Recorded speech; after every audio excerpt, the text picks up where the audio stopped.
Welcome to Crossing the Line. I'm your host, Joelle Casteix. What happens when two survivors in different states share the same abuser and decide to tell the truth out loud? Today, we're talking to Sarah Hedlund and Diana Mondragon, hosts of Blooming After Grooming, a podcast that tackles grooming, abuse, healing, and prevention with honesty, humor, and heart. If you listened to the last episode of Crossing the Line, you heard them interview me. Now we're turning the tables. Their story is remarkable, and they're pretty awesome. Thank you both so much for being here. Thank you for having us. That's your turn. Thank you for having. Yeah, sorry. We're trying not to talk over each other. Thank you for having us on. What a nice intro. I know that Diana and I both really struggle with compliments, so I'm proud of us for sitting through that. Well, yes, you did an excellent job. So let's start at the beginning. How did the two of you first discover that you shared the same abuser, and what was going through your minds when you realized that this just wasn't your story? It was a shared and expansive story. Diana, do you want me to go ahead of how I tracked you down? Yes. Yes, please do. So I kind of had, we call it our aha moments, but I had my aha moment back in 2022, I think was the year, where I just I knew I had been abused, but I really had come to terms finally with the idea that it wasn't my fault and that there was probably somebody else, right? And I just started Googling and I found posts from Diana on I don't even know, Facebook from 10 plus years ago, that I got a vibe that it seemed like there was something going on between them. I Googled Diana. I found out where she went to high school. I found out that that's the high school where this teacher, our abuser, worked at the time, and did the math, realizing she had to have been his student before their relationship started. And then I cyber stalked her some more and found her phone number on LinkedIn. And I just cold texted Diana out of nowhere, which is the intro to our podcast of each episode, is the text messages that, started our whole relationship, which was me just saying, hey, I don't know if this is what happened to you, but this is what happened to me. And if you're willing to talk, let me know. So that's how we met. So what did it feel like to get that text, Diana? I was, I think, already prepared for that text. I had my aha moment about a year before, and that aha moment really kind of led to just a mental breakdown in general. There was a lot of other things kind of going on in my life, and I was in a partial hospitalization program, and I couldn't go to the program that day because I had COVID symptoms. This was in 2022.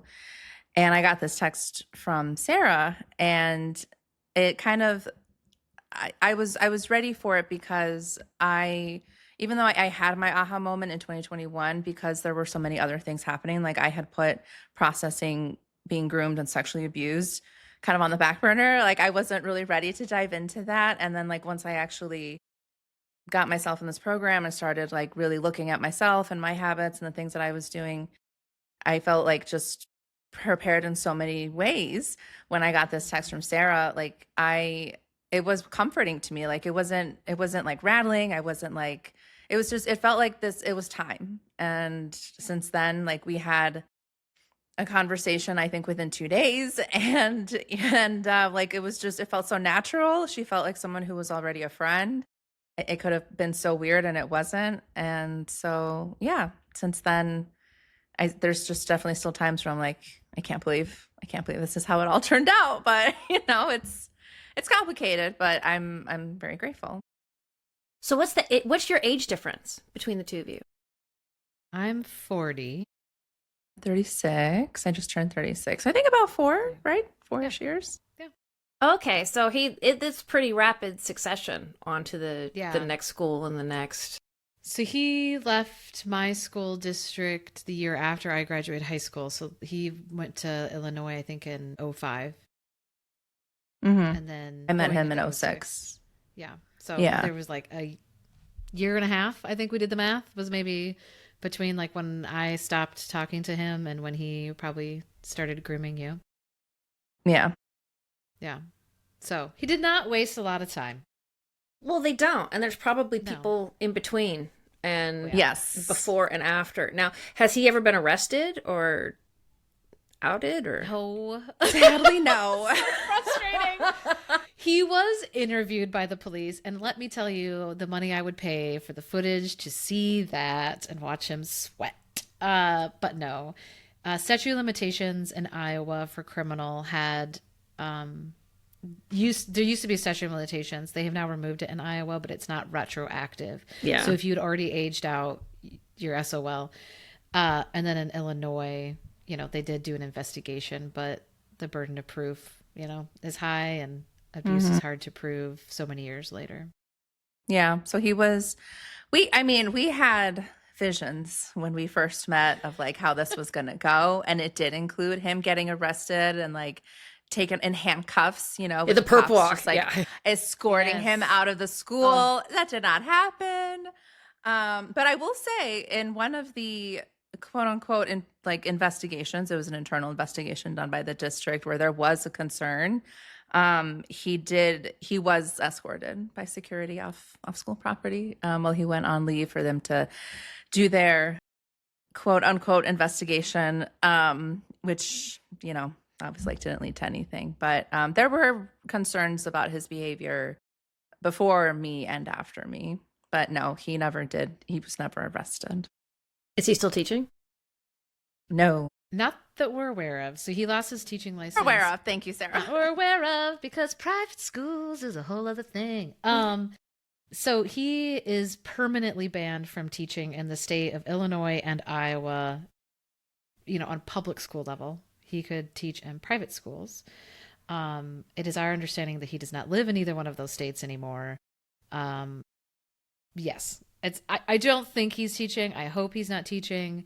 But that's also partially the reason that, I have a website that lists his name and his photos that he put on Facebook and all of the legal documentation surrounding our cases to make a paper trail so that, God forbid, if he does have access to youth now, people can figure out his deal. There's so much power in that because so when I came forward in 2003, then when my case settled, I got all the documents in my case and I put all those suckers online because he would go around and say, oh, it didn't happen. I didn't do it. She made it up, blah, blah, blah. And I'm like, oh no, just go on this webpage and boop, there are all the documents where you admit to it. So there's a lot of power in there. And yeah, I was really happy that, I can't remember who it was. I think it was a lawyer somewhere along the way that had pointed that out to me. She was like, as long as what you're sharing is public information and if it's coming from another source, you're fine. She's like, you could get a billboard and you could put it all up there. And I was like, really? Like, if that person hadn't said that, I don't think I would have had the idea to do the website, which has now had like thousands and thousands and thousands of views over the last few years. So it feels really good to know that we have educated some people about this person's behavior. Mm-hmm. Keeping other people safe, hopefully. How comfortable are you talking about what happened, about the grooming process and how that turned into abuse and how you were able to get through that? Yeah, I think at this point, I feel comfortable talking about the experience. I think part of me is still working through how the abuse impacted me long term. I was with him during some really formative years, and for a long time I was being influenced by him from the age of 16 to 25, and there's things that I'm still working through. So I think I sometimes hesitate to be one to give a lot of advice about it, but I'll talk about what happened to me. That was very important to me to be able to do as part of what with the legal action that I took, is to still be able to talk about what happened to me, because it does help other people. We have gotten messages from listeners of our podcast that it has helped them to hear similar stories, similar experiences, and that's why we do it. But yeah, I don't know, Sarah, what about you? How comfortable do you feel now these days? Fine. I just got up in front of 400 people where I work to ask the possible future governor of Iowa his stance on removing statute of limitations, which I told Diana, man, that feels a lot different. than recording a podcast in your art studio with your friend. It's a little bit more intimidating. But yeah, no, I mean, I'm comfortable, talking about it. I think we've always kind of taken the stance on our podcast of like, we don't go into details too much because we want to hold the line between like educating and sharing, but also not just making like trauma porn. You know what I mean? Yeah. Like, I think there's a line there. But yeah, to Diana's point too, I also think, I don't think any of us fully understand how much some of this stuff impacts us. I think that's the rest of your life journey, right? Because you can just be tiptoeing through the tulips and then all of a sudden you trip on an old trauma rock and it just knocks you down for a couple of days. So, I think that that's a continuous discovery for sure. So, Diana, you said something that I think is really important for people to hear. You said between 16 and 25. Was that the entire length of the... That's really important because I think so many survivors, women in particular, don't come forward because they're like, oh, well, I was over 18.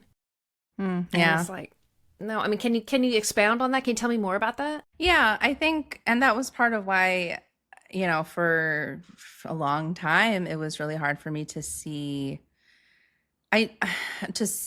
fully understand what was wrong with the relationship. Like, I kind of always told myself the story of like, oh, I was just so mature for my age. And like, that's why none of the boys my age liked me is because I was just so mature. But here's this like older man who, took interest in me and we fell in love and da, da, da. I think that, yes, like once I told my parents about him when I was 22. It's like we kept our quote unquote relationship a secret until like after I graduated college.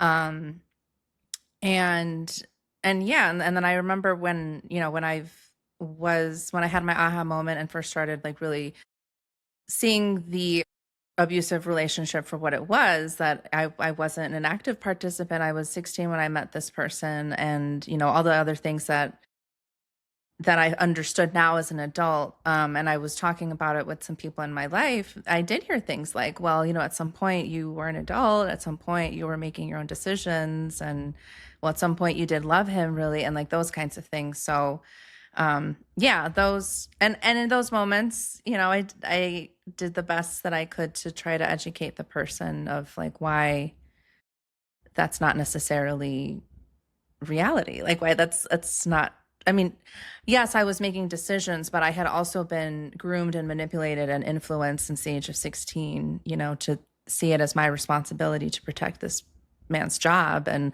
lie about how we met and lie about how, we got into this relationship. I hope that answered the question. No, it does, because I come from the Catholic school tradition, and there are a lot of altar boys who ended up having the priest who abused them officiate their wedding. And people are like, oh, that must mean that you were like, you were a willing participant or whatever. And the reaction that I get from the survivors, normally, I was so manipulated and in his web that there was no one else I could have officiate my wedding. He had that kind of power and control over me. And it's a kid's job to be in love. That's their job. And when an adult manipulates that, I mean, of course, most survivors love their abuser because the abuser tricked them into it, or they were someone the kid already knew and loved. So Sarah, what was she posting that made you perk up? Well, ironically, I had actually found Diana when she was still in high school. Were you still in high school?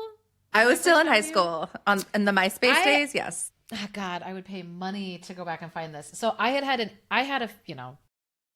suspicion years earlier, or more of just a nagging, like, what if there's another one, but more in like I don't know. It wasn't the same aha as I had years later, right? Like I was still feeling guilty, or still feeling that I had participated in this thing. Like at that point, I was very much like, we did this messed up thing together, but I don't want him to do it with somebody else. and I'm worried there's somebody else. And so I had searched his name on MySpace, and a bunch of Diana's posts came up at the time when she was in high school. And it was like, this is what I would have been putting on there if MySpace had existed when I was in high school. But we were just far enough in age that social media, you know, had come up around. And it was just like, she was posting like Batman stuff, which he's a big Batman fan. And like, I know him, right? Like, I know the things he likes. I know the bands he likes. I know the movies he likes. And everything she's posting was like stuff he likes. And then I think she had some post about, you know, this man saved my life or something, or like a birthday cake. He had like a birthday cake so or something about him. I know. But it's I even created. I did. Yeah. And I created a fake account and I tried to catfish Diana. Because I was like, well, if she tells him my name, he's going to tell her I'm unhinged. And like, she won't talk to me. So I made a fake account and I tried to be like, oh, I had him at his last school. He was like my favorite teacher. And she like did not respond to me. Like I was probably so suspicious and like so red flaggy. So I do remember that. And that's partially, I feel like years later when I actually did locate her, when I saw her picture, I was like, I think this is the same girl. And I think that was partially what like helped me connect the dots, is like, I think this is the same person. But at that point that I found Diana in 2022, at that point they had a public relationship, you know, so it was like very clear they had been dating.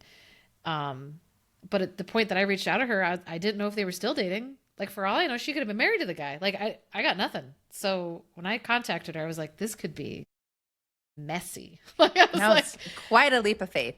Yeah. Yes. Or she's not ready to acknowledge what happened to her, and I'm just about to blow somebody's life up who like is still drinking the Kool-Aid that they just had a consensual relationship with their teacher. So that leads me into my next question, because we both have talked about aha moments, but it's not really aha. It's like because then a few years later you have another and then and even, you know, and you'll keep going on and have the moment. So like, what for each of you? What was the moment where you're like, this is messed up. There's something really wrong here. Well, to my point, I feel like I knew something was really wrong very quickly after it happened. Like, but I blamed myself for my participation in it up until 2022. I feel like that was the big shift for me in 2022, is I suddenly realized I was not a consenting participant in this situation. Because up until that point, I was like, that guy's a creep and that's weird, but I was into it. You know what I mean? And like, I was still holding it. And that for me, that was the big shift. I was like, oh no, like you were a victim of a crime, you know, which is different. And you were groomed and you did not consent to this.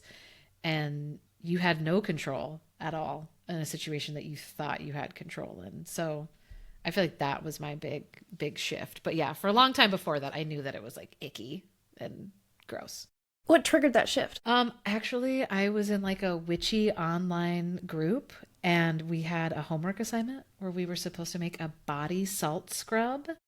And the idea of it was to wash away your past like lovers from your body as like a cleansing practice. It's like the most woo-woo experience of my life. And I was doing it and I wasn't even thinking about him. I was just like, la, la, la, salt scrub. This is going to be a nice shower. And then as it literally washed off my body, it was the most strange, like it like sloughed off my skin. And it was like a lightning bolt, just was like, you were groomed. Like you had no part in this. Like it was like the most witchy moment of my life of just like, wow, it just was an immediate shift. And I got a hold of Diana the very next day. So, and that's not totally unique. But I don't know how much you guys, you know, listen to classical musical theater, but even in South Pacific, she washed that man right out of her hair. I mean, it's I was in the production of South Pacific.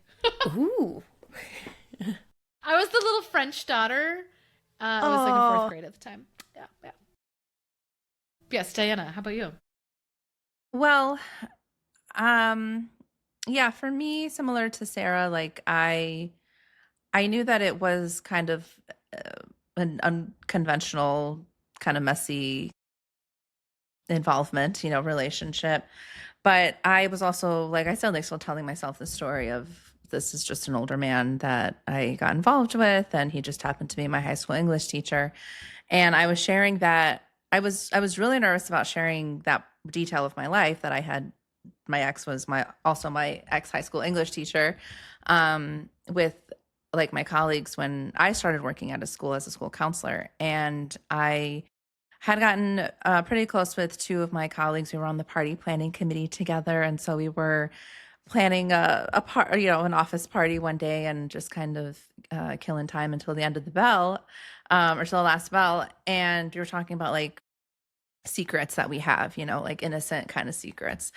And I mentioned that I had dated my high school English teacher, and this was the first time that I saw reactions that were not like, oh, tell me, oh my God, tell me everything, like, oh, that's what? It was more just a blank look of almost like concern, and like, we're uncomfortable. I don't know what to say right now.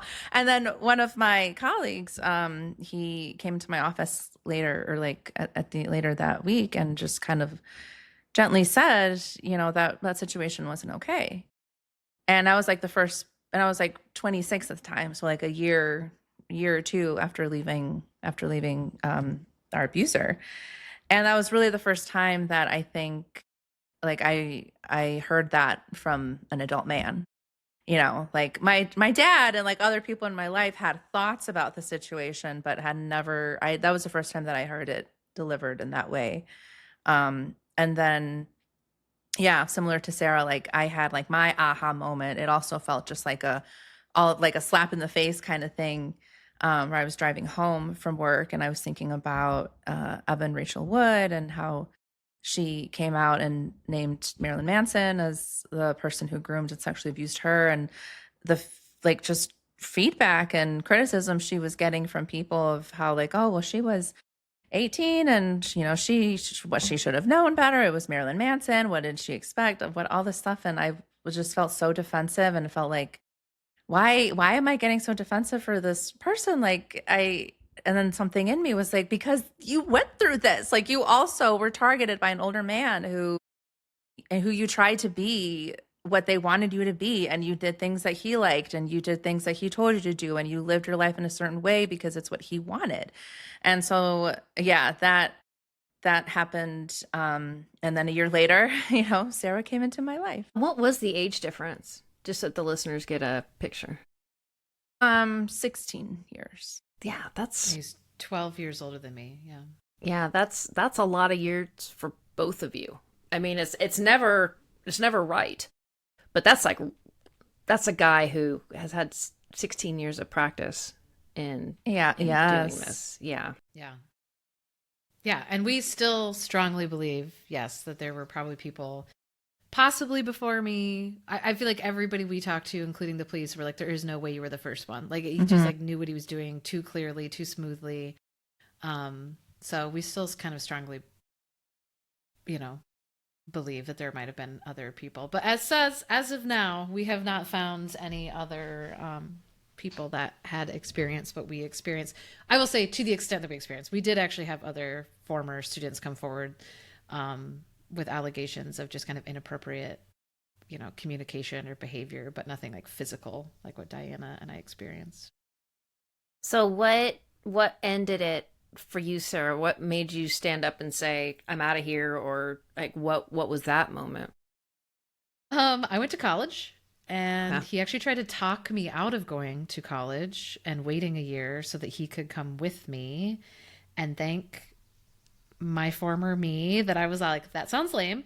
I really wanted to get out of my small hometown. And I was really excited to go to college. So I went anyways, and we stayed together all the way through, I think it was like February of my freshman year.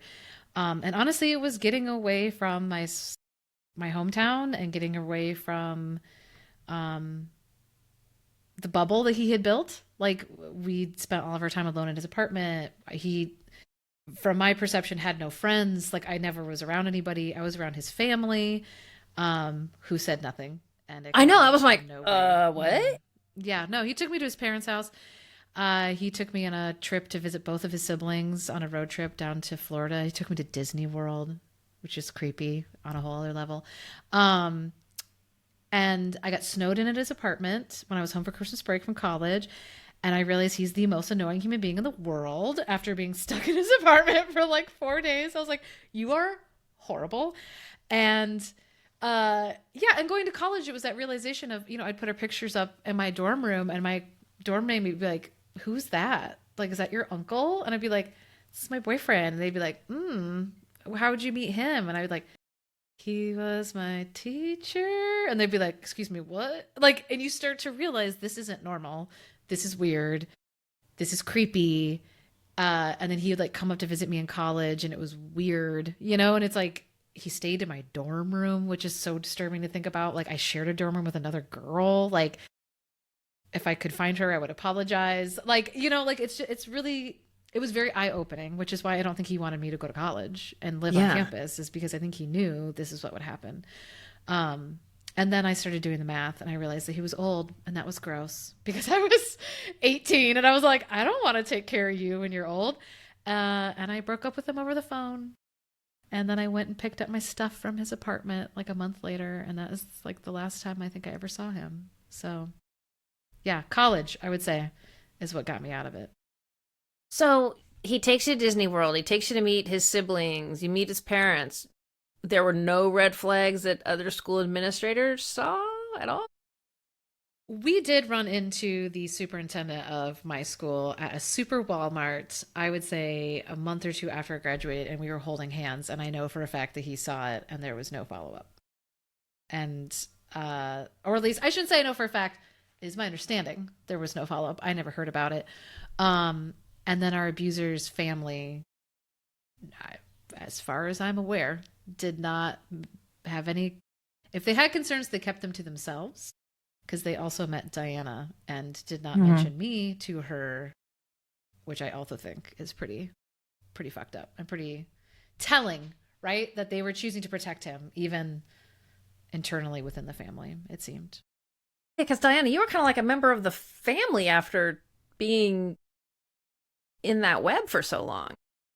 Yeah, it was strange. It was, I was so surprised to know that, Sarah found me because she found my name in his dad's obituary. And I didn't even know that until she told me that's how she found me. I forgot that detail. Yeah. You were listed in his dad's obituary. As like his partner? Girlfriend. Yeah. As his longtime girlfriend. And we were already like broken up at that point. So it was very strange to me. His family, we were never like, they were never super accepting of me. There was also like some racism there on his parents' side. And, and his brother too had like made a comment once, like you could tell they had feelings about the situation, but like no one ever, talked to me about it. And yeah, I never heard anything from his family about like, hey, you're not the first former student that he has introduced to us, so yeah, it was a strange dynamic I had with them. They lived in Iowa, and so we would see them for like certain holidays or like the summer, birthdays, that kind of stuff. So what about at the school? While you were a student, so it started when you were 16, so that's like junior year about. Did anyone raise any red flags at the school? When I went to school there, I knew that there were students and teachers who thought that like I hung out in his classroom too much or I spent too much time around him. But again, like no one ever really talked to me about it. And then when I did graduate and we became public as far as like our relationship, he did tell, like there were students who knew. We actually talked to one of his former students who said that like she remembers him just being so brazen about it, about the fact that he was dating a former student. She remembers thinking like, why is this just an okay thing to be openly talking about with your current students? And like, why don't the adults have any opinions about this? And so, yeah, I don't know. It's really interesting to see like the progression of how comfortable he became with just being this predator, from like kept the getting things away that with it.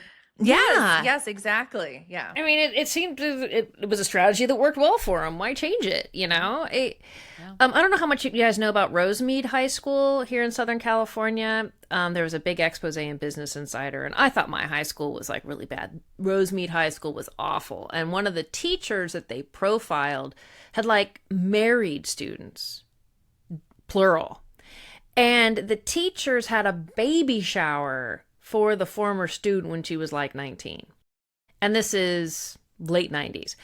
And I couldn't believe that. I mean, even in any way, shape, or form, if a therapist did that, or it would be like a no-go. I mean, even in some job sites, you can't date, someone who reports to you. And I mean, this is a lot worse than that.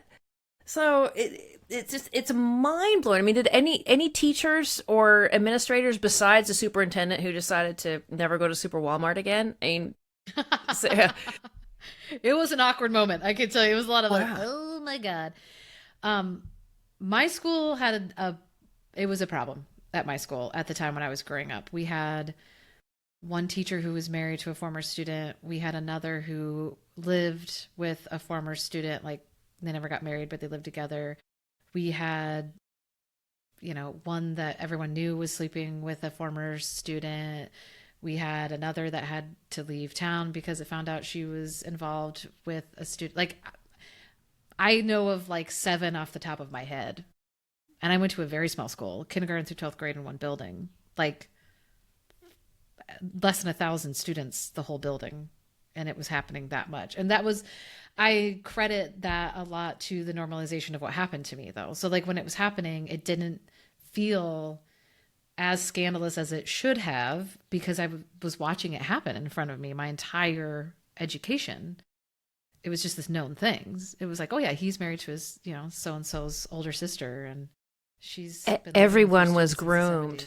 Yeah. Everybody was groomed. And when I came forward, one of my male classmates said that. He was like, I knew what was happening to you, but we were all groomed. Like we all thought it was normal. So like none of us thought to even report it because why would we? It's what everybody was doing. So Diana, you said something about you took legal action. Did you have a civil suit as well as a criminal, or was it just a criminal investigation?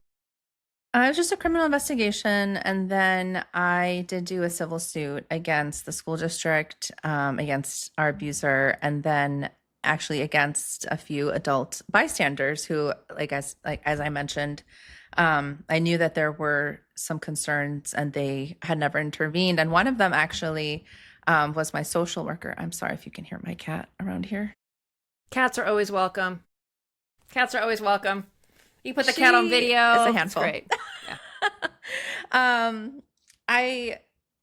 I've struggled with mental health pretty much since I can remember. And in high school, I met a lot with a social worker.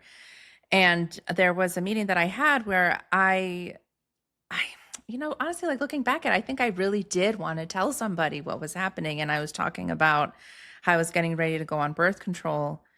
And she kind of like gave me this look, and like her face just turned white, and she started like wringing her hands, and she looked so uncomfortable. And she said, I can't keep everything between you and me, right? And when she said that, like I knew that she knew that I was talking about the teacher, because that's the only, like, people saw me with him all the time. They saw us together all the time. I would go in early. I would stay late. Like I had an early dismissal and a late arrival just so I could spend more time in his classroom. And so when she said that, like I lied and said that I was talking about someone else. And then she actually saw us, me and the abuser, out at public one day, like having breakfast. And she looked so uncomfortable seeing us there. And so she was someone that I listed in the lawsuit, as well as the assistant principal at the time, who did his own internal investigation. Didn't involve anyone else, just his own internal investigation, where he asked me if anything had happened while I was a student, asked our abuser, and then asked another former student, as far as I know. And that never made it into our abuser's actual personnel file, like HR file. And I found that out through the police investigation. And so based off what I found out, in the police investigation, and then also the school investigation, because the school ended up doing like their own investigation, the district did. I found out just the extent of how much these specific adults like knew and chose to do nothing because they didn't want to ruin his reputation or, spread rumors, or it wasn't that big of a deal to them, to do anything about it. I don't want to be the bad guy. Maybe this is different, and that whole, like, this is my own secret internal double secret probation internal investigation, like in a notebook. That's super common that principals do that. It's so frustrating. Oh yeah, and they take that notebook from school to school. Now that's like horribly illegal and that gets people put in jail. But it astounds me because, and then the social worker, I mean, not only is a social worker a mandatory reporter, but it's like, hello, you're also a social worker? She's a danger, or someone is a danger to her. You kind of have to report this. And she knew also like my other mental health issues. Like she had a meeting with my parents one day about taking me to get an evaluation for my mental health. So I was very upset, when I found out, like, just, and I struggle, right? Like I want to give people sometimes the benefit of the doubt of just like, well, she didn't know better, that was a different time or whatever. But there's anger there, she and other people could have done something and didn't, and it affected the rest of my life. Yeah. And, going back to the mental health issues, was that one of the ways he targeted you? Or do you think that's one of the things that he tried to say about me when we started talking openly and I'm sure maybe you can relate to this, Joelle, of like, oh, well, she was just really mentally unstable in high school. So, there was just always something going on with her. Like he mentioned that to the school investigator who I forgot why they were talking, but he had mentioned to her that like I was just this like mentally unstable teenager and Sarah was just this like kid from a rural Iowa with like a single parent. It was like broken family. Like I was like some white trash broken family hillbilly, and I'm like, excuse you. Like, first of all, even if you were, it doesn't matter. It's very active in my life. Thank you very much. Rude. Yeah. Yes. So he definitely, that was upsetting. And then when we were, in the entanglement, when we were involved, I remember when I did struggle, he made it seem like he couldn't or even didn't want to help me. He would say things like, well, I'm not qualified for this and you need to talk to someone. And like, he was just really goes to show how like brainwashed I was, because there really wasn't anything redeeming about this person. Like he really broke down my defenses, and not at all. No, he's not cute. It's a bummer. And I mean, I do think that the mental health part of it is also really strategic, because you think about the fact that you would be easier to manipulate. You would also be someone that adults would be less likely to believe, because they're like, well, look, this kid's got all this stuff going on. Maybe she's just attaching herself to this person because she's all over the place. Like it's a very easy, there's a reason, that people target kids that are struggling with mental health issues, because they are less likely to be listened to by other adults, for sure. Well, and his emotional maturity isn't exactly stellar either. If, No. Yeah. No. If 16-year-old girls are his hunting ground, I mean, ugh. And his apartment is full of action figures. So, Yeah. Little dollies. Yeah. Sorry to all mentally stable, healthy dudes with action figures out there. Yes. You're not all trouble. You're not all problematic. But yeah he was quite a cacophony of red flags. Yes. So tell me about the podcast. What was the germ of the idea that led to Blooming After Grooming? Well, okay. How do I say this without sounding weird? Too late. You're already weird. Good. I love it. You're right. Embrace who I am.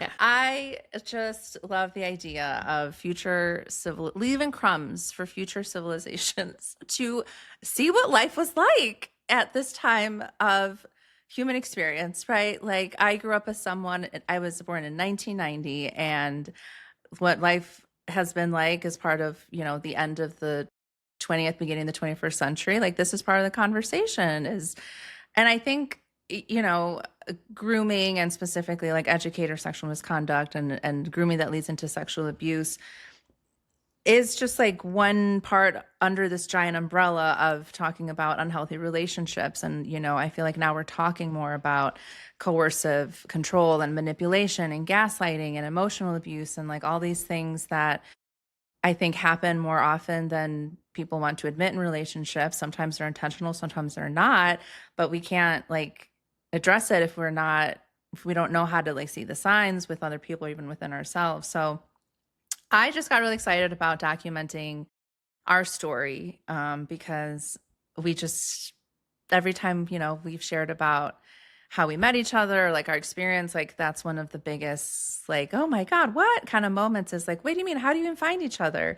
I think it's just such a cool thing that we did find each other, that, through all of this. And I'm just often having to remind myself how lucky we are that we do have each other. So many other survivors are going through this alone and have to fight to be heard or felt seen or validated, and having to explain themselves about like why, yeah, they were 22, but they weren't actively participating in this dynamic of this relationship.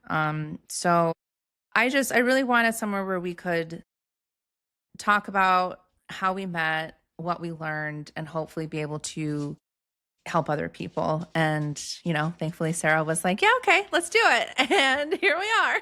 Yeah. So what did you think when she came to you with this? Like, oh, I got to buy a microphone, or, Yeah, I mean, yes. Oh my God. We tried. Yes, it was a mishap. We recorded like a few episodes with, our like AirPods, and it was a disaster. And it was so bad. It was so bad. It was just scratchy noises and mumbling. And giggling. We also couldn't stop laughing for like the first 5 times we recorded. We just had the giggles really bad. Because our coping mechanism, if listeners haven't figured out, is humor and making jokes and just kind of laughing through awkward things. So I always tell people like, yeah, our podcast is pretty much just like, and then this is the worst thing that ever happened to me. Yeah. And we just like awkwardly giggle through it because that's our trauma response.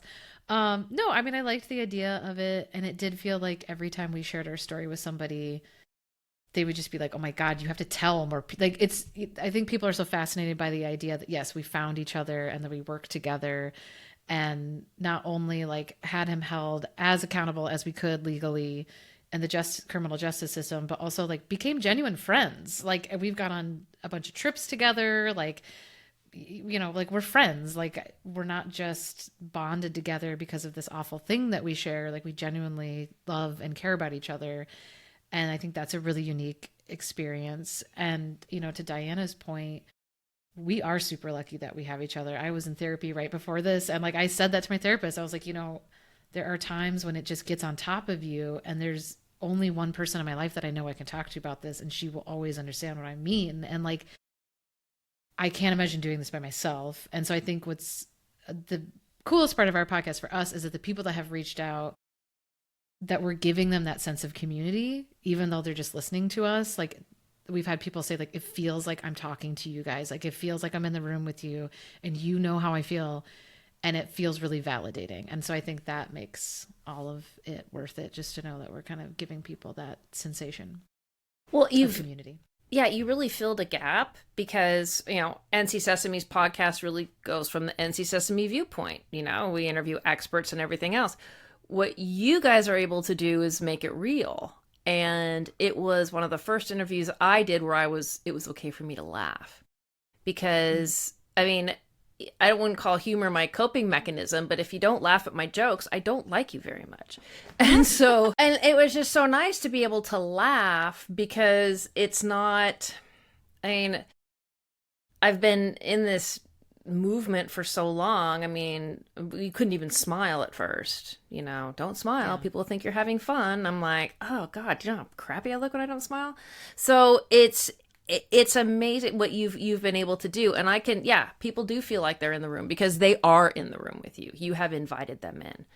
And that is really super powerful and sorely needed. for survivors of any kind of sexual abuse, not just, educator sexual misconduct. Well, thank you. Those are very kind words to hear. Yes, I think we've gotten mostly good feedback about it. There's been a few people that have, thought we were a little too casual, but I think, you know what? There's lots of other content for you to consume. If we're not your cup of tea, go pour yourself another cup. So yeah, send them over to me, and I will give a nice little stiffer interview. And but yeah. So what has shocked you most in making this podcast? Was there a certain story? Was it your bond? Was it the outreach? What is the thing that has really just amazed you about building this podcast in this community? What's amazed me? I think we wanted to set out the podcast to be, it's like you said, and thank you for saying that, Joelle, to invite people into the room with us and feel seen, feel validated. I think I wasn't expecting to hear how many people really felt like they needed this podcast. I was definitely hoping that people would receive it well and enjoy it. I was lighting candles that people weren't going to cancel us, but I wasn't expecting to receive as much love as we have from our listeners. There's a lot of common things that we share as survivors, but each survivor really does have their own unique story. And it's been just a real honor to witness even just a little part of some of those stories, and to know that our hot takes and our banter, our chit chat, the way that we have thought about things and the things that we have learned, and some of the stuff that we've learned in therapy, that is helping other people work through their own trauma. How about you, Sarah?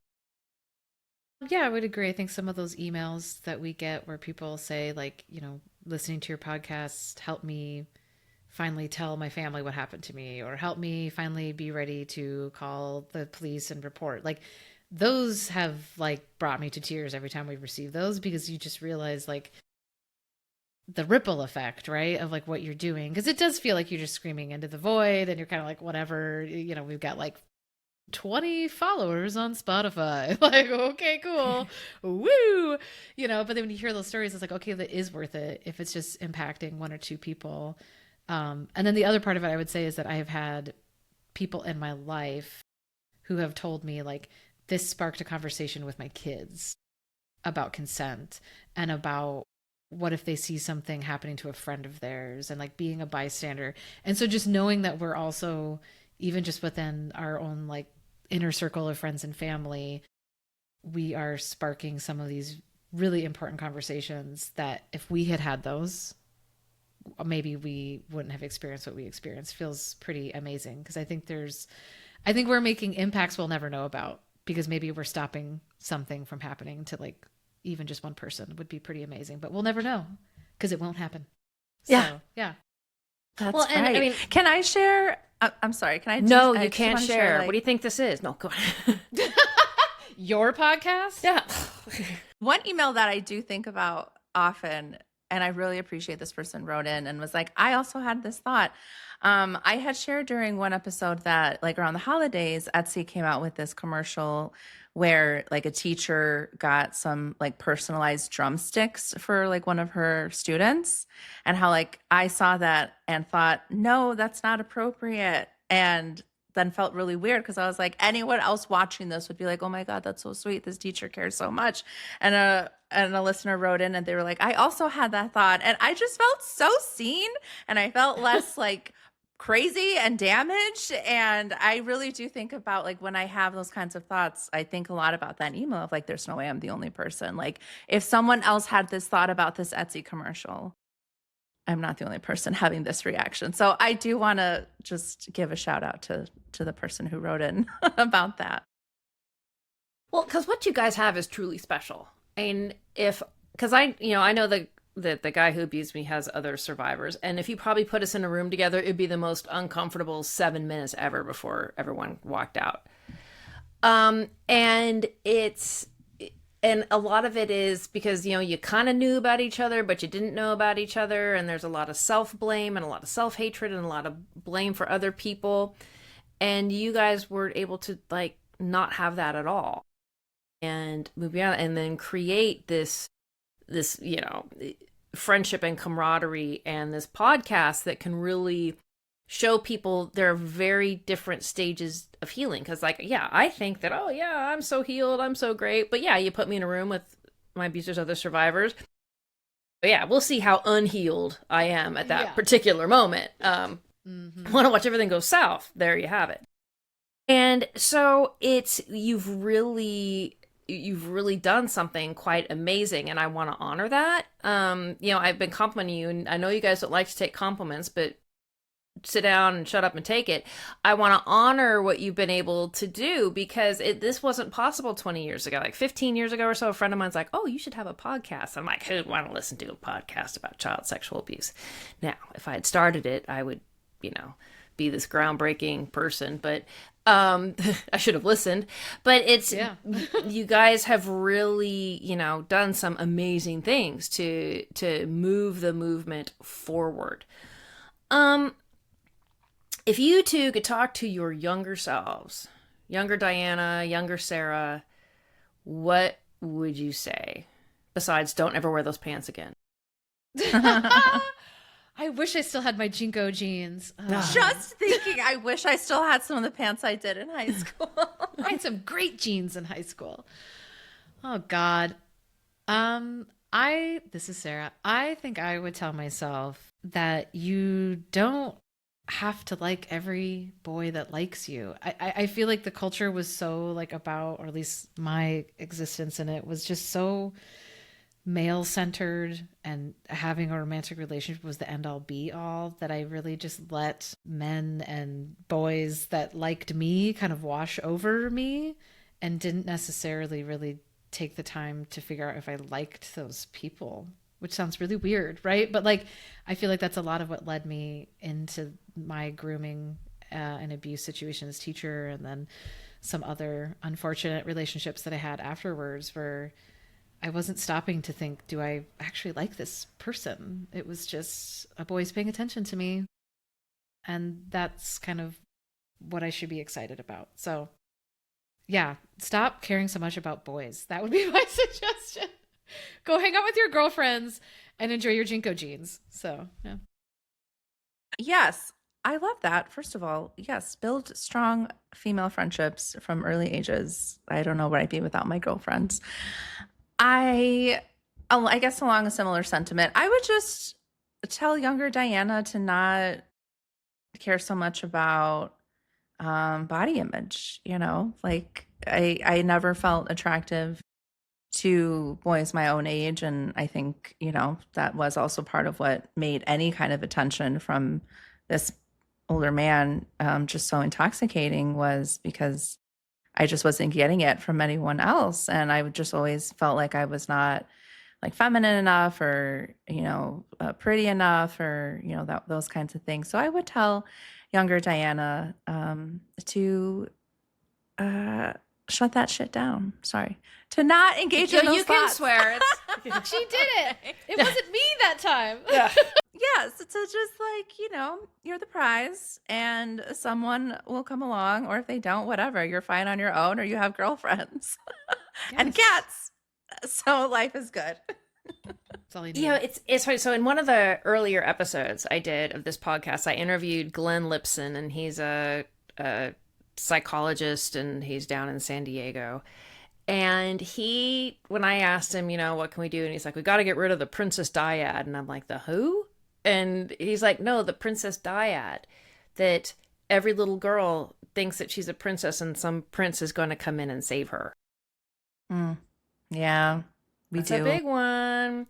And I think that has really set a lot of girls up, because, oh man, I remember, I wanted to be Cinderella. I wanted to be Snow White. I wanted to be saved. I wanted this big, romance. And we condition our girls that, that's the be all and end all. Whereas we condition our boys to like go and sow their wild oats. Not that we want to do either of those things, but it's interesting, because you're living the research that he's doing, and about how things like the princess dyad, dyad, I actually had to look it up, is causing it's making girls more vulnerable to abuse. So, well, yeah, it's like growing up on Disney movies, you know what I mean? And because so many of those relationships also are misunderstood and everybody's against them and they have to run off together, you know, like their family doesn't understand or they're from different world, Little Mermaid, right? Yeah. Like all these things. And there is a lot of messaging that it's romantic to be in a situation that nobody else approves of and that nobody understands and that it's just you two against the world. Well, that's grooming, baby. Like that's being in one of these, you know, situationships as we sometimes call them, but like that is really toxic messaging. And yeah, like if you grow up watching princess movies, yeah, that's the epitome of life, right? That's the peak of the mountain is romance and finding that guy. So I think it's a very common thread. And I think this younger generation is doing much better. I think they are not obsessed with it the way that we probably were. So go with me on, you said situationship. That a word we use. What words do you replace with situationship? Or we also say like manipulationship. Yeah, manipulationship. Yes. Or we've also said like ensnarement. Yeah. Ensnarement. And we don't like saying entanglement. relationship because that sounds like it's just somebody you dated and that's not what this is. So we try to be a little bit careful about how we say that. Well, language is so important because Absolutely. I mean, it's when, you know, back when I was getting started, like, oh, well, you were in a relationship with your teacher. I'm like, but it wasn't consensual. Well, it was still a relationship. And then there wasn't a word that you could, then well, it's an abusive relationship, a manipulative relationship. But I really like situationship. It's a situation, it's happening, and it's not exactly good. And the language around love and loving your perpetrator because they manipulated you into it. And even the language around using the word, you know, grooming. We talked about this on the podcast I did with you. Grooming is kind of falling out of favor, but until we find something better, we're going to stay with it. And I think that it's going to be groundbreakers like you who change the language because, you know, for me, it was people weren't listening. But now you guys are at an age where it's like people are going to listen because it's not just Joelle, you know, blah blah blah, like she always says. Will they? We're also like 30-some, as Sarah would say, middle-aged people. I'm a woman of a certain age now. Hardly. Yeah, and I mean, yes, well, it's starting to feel that way. Well, and I do think it is language. We have a couple episodes where we just talk about language specifically. We just deep dive into certain words. But even on a legislative level, you know, I talked on a subcommittee, I don't know, a year or two ago when they were updating some policy surrounding this subject. And they were talking about teacher-student relationships, like within the legal setting. And they described it as romantic relationship. And I was like, you can't write that into a bill. Like you are literally using groomers language in your law. It's not romantic. It is abuse. And they all were like, oh, snap. Like it wasn't their intention and they changed it and they took the word out. But it's like that says a lot. And there's a lot of messaging that goes into that when it comes to investigators and police and parents and perpetrators. If you're calling it romantic, that really colors it versus abusive, sexual abuse, which is what we're talking about. So yeah, I think language is wildly important. And yes, we've gotten feedback about grooming, but we've decided to be stubborn and we will leave it in our podcast name until we see until there's a better word. Well, yeah. I did like mastication after manipulation. Mastication or something like that. Yeah. But so we're going to wrap this up, but you guys asked me a really good question and you asked this to everyone pretty much at the end of your episodes. And I think it's important because it is, I think, such a key to your success. What do you each do to honor yourselves? Because, you know, you have this podcast and you're going through the healing process. What do you do to relax and be and honor who you are as a woman and a thriver and a survivor and all those things? Let's see. What do I do? Oh, you know what I've been doing lately is escaping into other people's drama. And I, after like 10 plus years, have come back to reality TV. And Joelle, I need to know, do you personally know any of the OC housewives? I'm on like season 10. I don't personally know the them. tea. But I What have have you heard had the unfortunate luck to be in like a restaurant or a bar or something when they all come in. Like they came in on St. Patrick. This is totally off the subject, and I may or may not keep it in the show. But so my favorite Irish bar where my husband and I kind of met and everything else is called the Harp. And so it's St. Patrick's Day, which is like, it's once a year we go and we drink. I'm old. I don't do that anymore. So we go and they had like blocked off 3/4 of the patio, which in California in March is a big no-no. And it's because the Real Housewives came in. So the house, gosh, Yeah, always get in their way, those housewives. And they have their super high heels on and their makeup's perfect. And I'm there in like a dirty t-shirt and my ripped jeans. I'm like, it's St. Patrick's Day. Just want a beer. Yeah. And and so that's the only run-ins I've had with them. And, they certainly wouldn't come into my neighborhood because, my neighborhood is where their help lives. So, yeah. Thank you for that insight into the OC, the OC. But yeah, so I've, in addition to that, I spend time, like I said, like with my girlfriends. We have a lot of fun. We eat a lot of delicious food, and also my kitty cat. Yeah, that's what brings me joy these days. How about you, Sarah? I like to garden, so I spend a lot of time outside weeding and talking to my flowers and waiting for them to open. It's been kind of a chilly start to summer here, so things have not bloomed yet, and it's starting to annoy me because I live in Iowa and there's a very short window of time that I get to look at my flowers. So I do that. I try to go for walks. It's good for my mental health to just like get moving and, get things out of my body. I make a lot of art, and that always sparks a lot of joy for me. And also, women, I would just say spending time with like girlfriends and just having fun, goofing around is always like a real fills the cup is always a nice thing to do. So before I sign off, what have I missed? What do you want to make sure that the NC Sesame audience knows or understands about you and the work that you do in the podcast and survivors in general? Maybe I would just say there's no right or wrong way to heal. There's no right, wrong way to be a victim or an advocate. We say this a lot on our show of like, there's so many ways you can participate in trying to help. You don't have to be standing up in front of legislators or doing a podcast or, all these things. Like you could just be a good friend and a good parent and a good neighbor that's keeping an eye out for other people. But also like, you don't have to make jokes and you don't have to not make jokes. And I think we're just trying to represent that like, there are a lot of ways that trauma and abuse can impact you in a lot of ways that you can process it. And that it's okay if you're doing it the way that you're doing, as long as you're not hurting yourself or anybody else. Yep. That all sounds great. What she said. Yeah. What she said. I approve. That's stamp. So I have nothing even more to add. That's perfect. Yeah. And so if people want to find you, what's the best place to go? We have a website designed by Sarah. It's bloomingafterpod.com. They can also find us on Instagram and TikTok. Our handle is Blooming After Pod.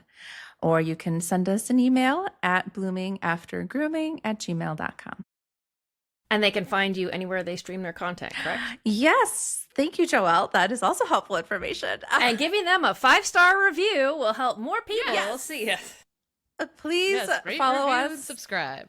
You can find us on Spotify, Amazon, Apple, YouTube. Yahoo. AOL. Can't find us. Yeah. Right? MySpace. Right. Yes. SBC Global. Yeah, all those. Yes. Anywhere you get your podcasts, you can find us. Blooming After Grooming. Awesome. Thank you so much for being here. I truly, truly appreciate it.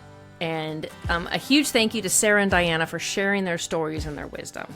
If today's conversation resonated with you, be sure to check out Blooming After Grooming wherever you listen to podcasts. And be sure to subscribe to Crossing the Line and give us a 5-star rating wherever you stream your content. Visit ncsesame.org to learn more about prevention, accountability, and survivor support. And until next time, stay informed, stay engaged, and we'll see you at our next episode.